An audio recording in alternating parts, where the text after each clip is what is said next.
आज की वीडियो में हम पेश करेंगे जिनके अनेकों करिश्मे और कहानियां हैं कि कैसे एक फकीर ने एक पंडित की बेटी को छिपकली बना दिया। कहा जाता है एक गांव में बहुत ही खुशहाली थी।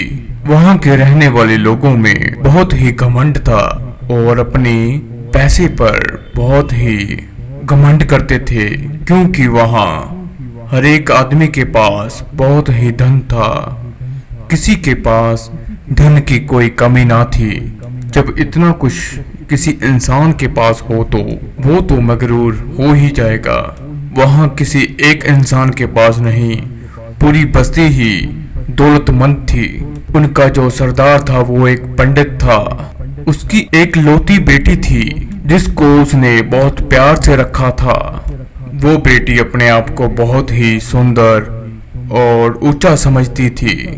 वहाँ कुछ गरीब लोग थे जो मुसलमान थे।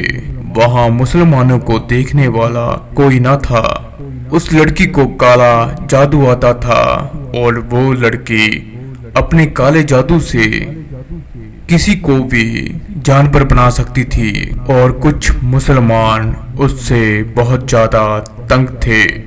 वो किसी को गुलाम बनाती, मजदूर बनाती। अगर उनमें से कोई उसकी बात नहीं मानता तो उसको वो जानवर बना देती। उस बस्ती में इक्का दुक्का मुसलमान थे जिसका कोई ठिकाना नहीं था।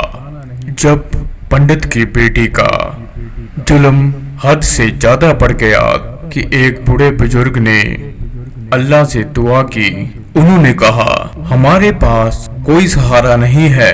हम में से कुछ जो मुसलमान जहाँ बचे हैं, ए मेरे खुदा हमें बचा ले। यहाँ हमारा कोई भी मसीहा नहीं है, ना दौलत है ना जिस्मानी ताकत है। कोई ऐसा मसीहा भेज दे जो ताकतवर हो और ये जादू करने को भी सबक सिखा दे। खुदा का करिश्मा हुआ। एक अल्लाह का मुरीद वहां से चला आ रहा था। उस दिन अजीब व गरीब वाक़या हुआ। पंडित सैर करने के लिए जंगल में जा रहा था।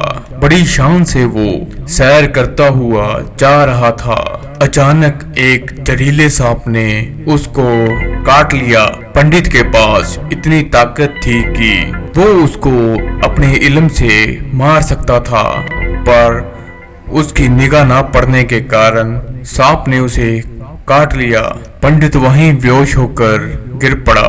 उसके सेवादारों ने उसको उठाकर फौरन घर पहुंचाया। उस लड़की ने अपने पिता की हालत देखकर बड़े बड़े हकीम बुलाए, पर बहुत ही कोशिश करने के बावजूद भी वो कुछ कर ना पाए। जहर तेजी से पंडित की जिस्म में फैल रहा था। कोई भी उस जहर को निकालने में कामयाब ना हो सका। वो पंडित भी इतना बड़ा कामिल था पर खुद को बचा ना सका। उसके पास इतना पैसा होने के बावजूद, इतना हुनर होने के बावजूद भी और इतने कामिल हकीम होने के बावजूद भी वो कुछ ना कर सका। उस समय वहां से एक अल्लाह का दरवेश जा रहा था। जब वो दरवेश उसके दरवाजे की ओर गया, उसके घर के आगे बड़े बड़े दरबारी खड़े हुए थे। दरबारियों ने कहा, बाबा तुम्हें किसको मिलना है? फकीर ने कहा, यहाँ के पंडित को किसी सांप ने डस लिया है। दरबारियों ने कहा, तुम्हें कैसे पता? तुम तो हमें अजनबी लगते हो। हमने कभी तुम्हें आज तक नहीं देखा।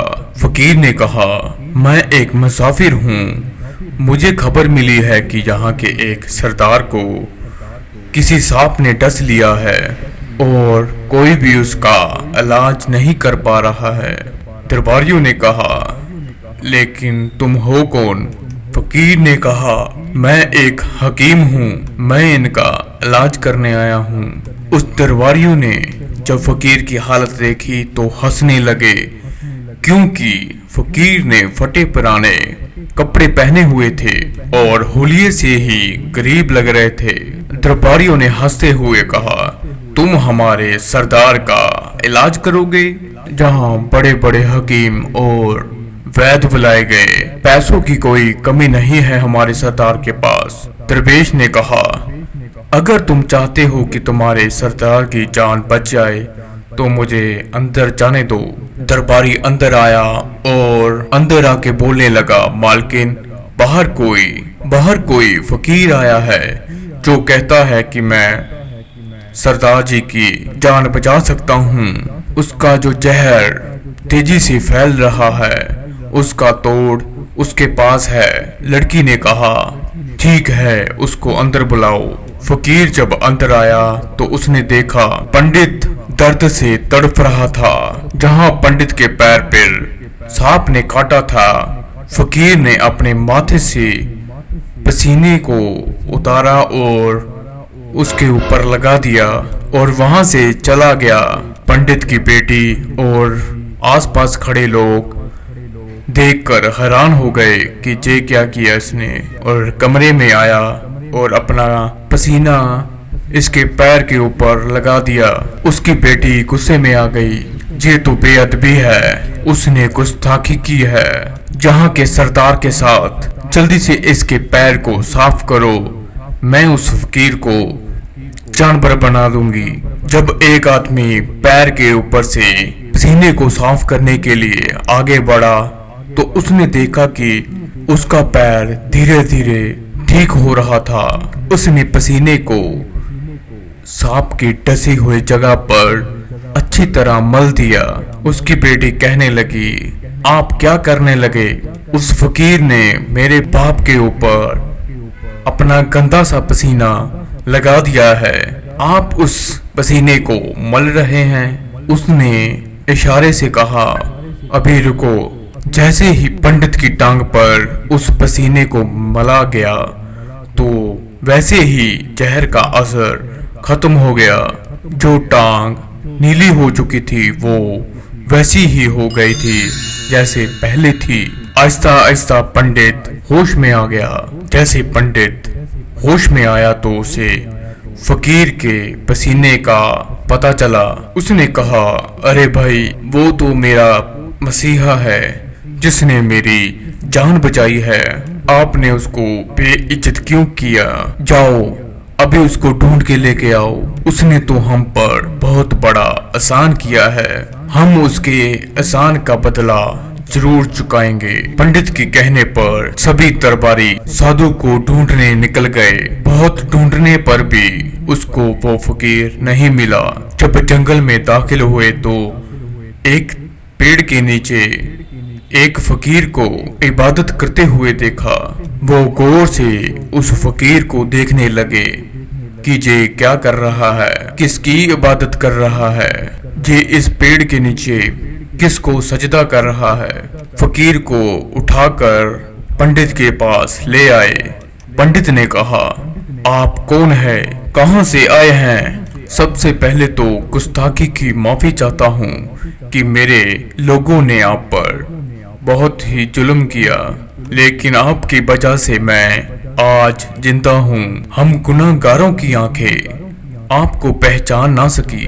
मैं आपसे माफी चाहता हूँ, आपसे विनती करता हूँ, आप मेरी तरफ से कीमती पोशाक और ये घोड़ा कबूल कीजिए। साधु ने मुस्कुराकर पंडित की ओर देखा और कहा, ये घोड़ा और पोशाक काफी कीमती है। इतने अच्छे इतने महंगे कपड़े पहनकर घोड़े के लिए घास काटूंगा तो अच्छा लगूंगा। पंडित ने कहा, आप फिक्र ना करें, आपको घोड़े के साथ साथ कुछ सेवादार भी दिए जाएंगे, जाने नौकर चाकर भी आपको दिए जाएंगे। मैं आपसे इतना खुश हूँ कि अपनी बेटी की शादी भी आपसे करवा दूंगा। जो भी कुछ आपको मैं दे रहा हूँ उसके बदले आपको अपना धर्म छोड़कर हमारे धर्म में आना पड़ेगा। आपकी इतनी इबादत और आपकी इतनी ताकत देखकर मुझे हैरानी हो रही है, आपको हमारे धर्म में होना चाहिए। फकीर ने कहा, आपने अपनी बेटी को मुझसे शादी करने के लिए कहा है। जैसे मैं इससे शादी करता हूँ, जो मेरी औलादें होंगी उनमें से किसी औलाद को कुछ हो जाता है तो फिर रोना किसको पड़ेगा? पंडित ने जवाब दिया, हजूर, अगर आपके बच्चों को कुछ होता है तो रोना तो आपको ही पड़ेगा। साधु ने खुश होकर बोले, इतना कुछ होने के बावजूद भी मुझे रोना पड़ेगा? तो साधु ने कहा, पंडित जी, अपनी बेटी और जे घोड़ा, कीमती लिबास, नौकर चाकर अपने पास ही रख लो, जे सुंदर घर अपने पास ही रख लीजिए। मैं अपनी फकीरी से बहुत ही खुश हूँ।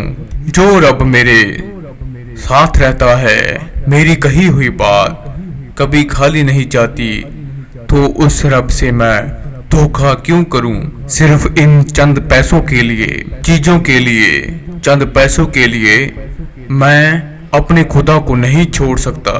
इसलिए मैं अपनी फकीरी में बहुत खुश हूँ। इतना कहकर फकीर वहां से जाने लगा तो पंडित ने कहा, रुको, मैंने इतना कुछ देकर आपको आजमाया है, तुम अपने खुदा को छोड़ने को राजी ना हुए। पंडित ने कहा, तुम्हें किसी बात का डर नहीं है?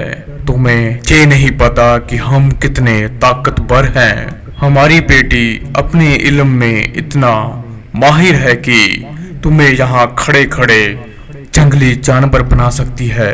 फकीर ने कहा, मुझसे कुछ नहीं छिपा, इसने जानवर तो मासूम लोगों को बनाया है। इसे कहो मुझे जानवर बना के दिखाए, फिर मैं इसका जादू मानूंगा। वो लड़की ने अपना जादू साधु पर किया, पर साधु को कोई असर ना हुआ। खुदा का करिश्मा ऐसा हुआ कि वो साधु की निगाह पड़ते ही एक छिपकली बन गई। वो कुछ ना कर सकी। वो लड़की गुस्से में आ गई और वो साधु को काटने लगी। जब उसको काटने लगी तो फकीर ने अपने पसीने का एक बूंद उस पे गिरा दिया। जब वो पसीना उस पर गिरा तो उसको आग लग गई। इतना देखकर पंडित भागता हुआ आया और साधु से माफी मांगने लगा।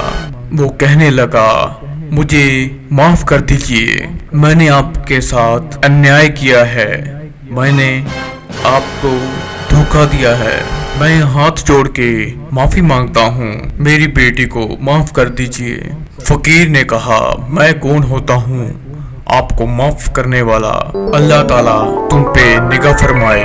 इतना कहते ही वो लड़की वापस ठीक हो गई। पंडित ने कहा, आइंदा जे कोई काला जादू और किसी को तंग नहीं करेगी। उस लड़की ने फकीर से माफी मांगी और लड़की ने कहा, आपने मेरे पिता की जान बचाई, उसके बावजूद भी मुझे इतना अत्याचार करना पड़ा। मैं घमंडी थी, आपने मेरी जिंदगी बदल दी और मुझे माफ कर दिया।